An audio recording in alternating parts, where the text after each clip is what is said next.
Hi, this is doctor Ushanandini, psychiatrist from Thanjavur.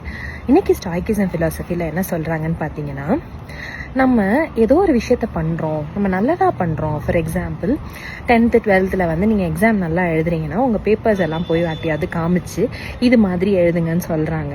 இல்லை நீங்கள் வந்து ஒரு புதுசாக ஒரு பர்டிகுலர் கைண்ட் ஆஃப் ஜாப் நீங்கள் வாங்கியிருக்கீங்கன்னா அதே மாதிரி படித்து நீயும் வாங்கன்னு உங்களை பார்த்து சொல்கிறாங்க. இல்லைனா வந்து நீங்கள் ஒரு பர்டிகுலர் கரியரில் நீங்கள் எக்ஸல் ஆகிக்கிட்டே போகிறீங்க, நீங்கள் ஏதோ ஒரு விஷயத்த நீங்கள் திருப்பி திருப்பி பண்ணுறீங்க, அதை வந்து எல்லாரும் பார்த்து காப்பி அடித்து பண்ணுறாங்க. அப்படின்றப்போ இனிஷியலாக என்னடா என்னை காப்பி அடிக்கிறீங்க, நான் தான் இதெல்லாம் முதல்ல பண்ணேன் அப்படின்னு நீங்கள் கோவம் வரலாம்.